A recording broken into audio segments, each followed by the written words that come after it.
और हमारे साथ अश्वनी दुबे सुप्रीम कोर्ट के वकील जुड़े हुए हैं। अश्वनी जी, आपका बेहद स्वागत है।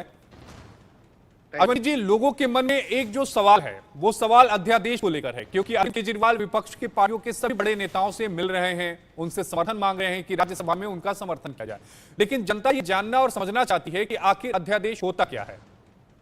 आशीष जी, देखिए, अध्यादेश वो कानून होता है जो भारत के राष्ट्रपति द्वारा केंद्रीय मंत्रिमंडल की सिफारिश पर लागू किया जाता है।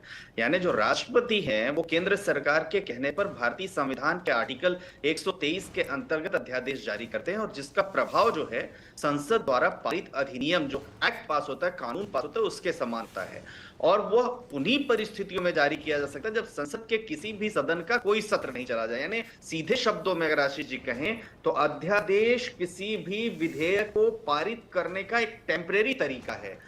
और अध्यादेश जो है, क्योंकि इसकी समय सीमा निर्धारित होती है, इसको संसद में एक निश्चित अवधि में पेश करना अनिवार्य होता है। यानी अध्यादेश को लागू करने के बाद न्यूनतम 6 सप्ताह व अधिकतम 6 महीने के अंदर संसद के दोनों सदनों में पेश करना होता है। अगर दोनों सदनों में पारित हो जाते तभी इसे संसद कानून के रूप में लागू करती है, नहीं पारित होता है तो अध्यादेश स्वतः रद्द हो जाता है। तो इस ये अस्थायी कानून रद्द मान दिया जाता है जो अध्यादेश के जरिए लाया गया था। जी अश्वनी जी, एक समय था कि वाइल्ड कार्ड एंट्री के तौर पर अध्यादेश को देखा जाता था और कहा जाता था कि जब जरूरत है, समय की मांग है, तब अध्यादेश लागू किया जाता था। लेकिन अब यह कहा जाता है ये वाइल्ड कार्ड एंट्री नहीं है, ये बैकडोर एंट्री है। ऐसा क्यों?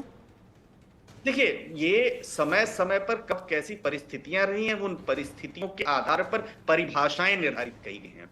अगर हम आर्टिकल 123 को देखें तो ये कोई पहली बार ऐसा नहीं है जिसके बारे में इतनी डिबेट हो रही है। देखेंगे 1971 से 77 के दौरान प्रधानमंत्री के रूप में स्वर्गीय प्रधानमंत्री इंदिरा गांधी जी ने, 1991 और 96 के दौरान नरसिम्हा राव ने सबसे ज्यादा 99 और 108 अध्यादेश, यानी दोनों मिलाकर एक 99 और एक ने 108 अध्यादेश जारी किए। लेकिन कोई भी पार्टी या कोई भी राजनीतिक दल या कोई भी सत्ता में बैठा हुआ जो सरकार चला रहे, वो उच्च नैतिक आधार का दावा नहीं कर सकते। जैसे मोरारजी देसाई जी के समय 21 अध्यादेश, चरण सिंह के समय 7 अध्यादेश, राजीव गांधी जी के समय 37 अध्यादेश, वीपी सिंह जी के समय 10 अध्यादेश, देवगौड़ा के समय 23 अध्यादेश, इधर कुमार गुजराल के समय 23 अध्यादेश। और इसीलिए अनुच्छेद 123 की त्रासदी सिर्फ इतनी नहीं रही, इसका बार बार उपयोग किया जाता, कई बार अपने राजनीतिक लाभ के लिए उपयोग किया जाता, कई बार समय की मांग रही। लेकिन वास्तविक परिस्थितियां ये हैं, अगर आप रिसर्च करेंगे आशीष जी, आप स्वयं बड़े लीगल जर्नलिस्ट हैं, तो आपको पता चलेगा कि 1952 से 2009 के बीच